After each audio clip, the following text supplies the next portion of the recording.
Happy Sabbath! A voice cut through the darkness. Anita stirred in her bed. Rise and shine, sunshine, her father said, poking his head into the door of Anita's bedroom. It was 4 o'clock in the morning. Anita's eyes popped open. It was time to get up. After breakfast, Anita put on her favorite Sabbath dress. Then she slipped her bare feet into flip-flops. She gave her Sabbath shoes to her mother to put in a bag. Now she was ready for the trip to church. Anita climbed into the back seat of the family's white van. Her father slid behind the wheel, and Pastor Kamu took a seat beside him. Anita's mother sat with her in the back, and they were joined by 5 university students. Nearly every Sabbath, her parents traveled to new churches in Indonesia to speak about Jesus. At 5 o'clock, the van left the campus of Mount Klabat University, the Seventh-day Adventist school in Indonesia, where Anita's father and mother were teaching as missionaries. The sky was dark, and few cars were on the street. But her father still had to be careful as he drove. He steered around sleeping dogs and sometimes had to stop for cows that were crossing the road. Anita slept on her mother's lap. About an hour and a half later, Anita awoke as the van came to a stop. She liked this part of the trip to church. She and the others boarded a small motorboat, and soon they were cruising on the ocean. Anita looked across the dark blue water. Light was just beginning to crack on the horizon as the sun rose.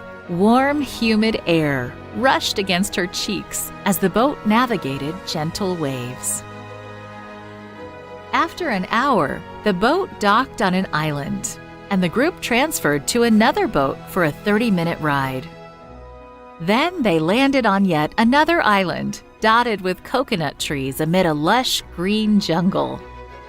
Anita was glad that she had worn her flip-flops and not her nice Sabbath shoes, because she liked feeling the mud between her toes as she walked along the trail. About 45 minutes later, Anita saw a small village with a Seventh-day Adventist church. Sabbath school would begin soon, and the church was already crowded with people.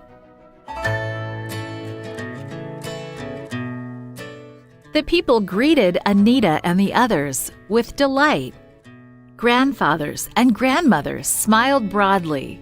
Fathers and mothers beamed with joy. They were so happy to welcome the visitors. They knew that it had taken effort to reach their village. Little children waved excitedly at Anita and clustered around her. A little girl ran up and pinched the white skin of Anita's arm. A little boy nervously reached out his arm and tugged on her red hair. The village children had brown skin and black hair, and this was their first time seeing anyone who looked like Anita. Inside the church, her mother pulled Anita's Sabbath shoes from the bag, and Anita slipped them on. Now she felt ready to worship God. Later that afternoon, Anita put her flip-flops back on for the long trip home. She was tired, but happy. Every Sabbath, the long trip to a new church was an adventure. Best of all, every Sabbath, Anita got to worship God. Anita liked being a missionary kid.